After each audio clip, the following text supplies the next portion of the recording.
Welcome back. You're watching Global Eye. Russia and Ukraine have agreed to pause attacks on energy infrastructure for 30 days. President Vladimir Putin agreed to the deal during a phone call with US President Donald Trump. However, the Russian premier rejected an immediate and full ceasefire. Ukrainians President Zelensky also agreed to the truce deal on energy infrastructure following the call with Donald Trump. He called the call positive. However, both nations have stepped up aerial attacks. This comes as President Trump continues to reiterate his desire to bring an end to the conflict with the United States as a mediator.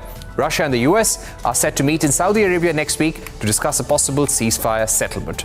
To take this forward, we're now joined by Ambassador Deepak Bora, former Indian ambassador to Poland, and Bohdan Mihailo, chief editor at Kyiv Post. Thank you very much for joining us, gentlemen. Let me also get in our guest from Russia who's joining us right now.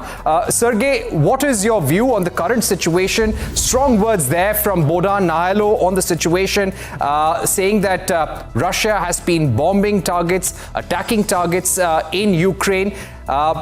And there is no commitment to a ceasefire or bringing the war to an end. Russia wants to end the war on its own terms. How would you respond to that, Sergei? Namaste. Thank you so much for inviting me into this panel discussion.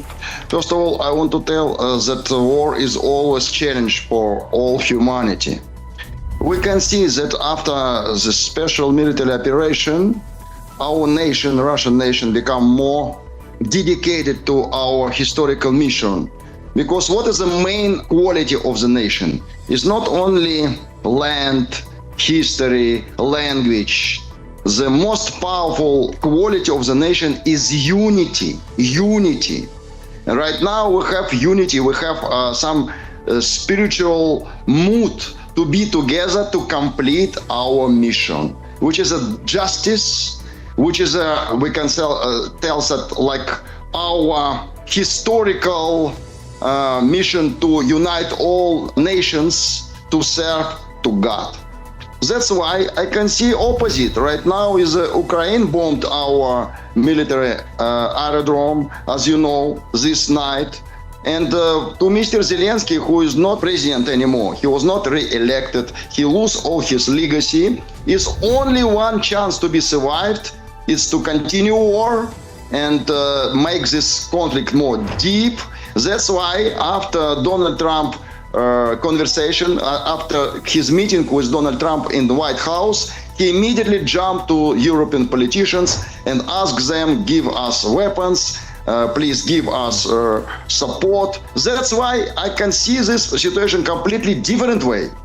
Donald Trump break down stereotypes. He's like Mahatma Gandhi and John Kennedy of the modern age. He's peacemaker. About our national leader, everybody understands that he started a big job to bring justice in international relationships. That is my vision of situation, current situation. Thank you very much for joining us on Global Eye. Goodbye and thanks for watching.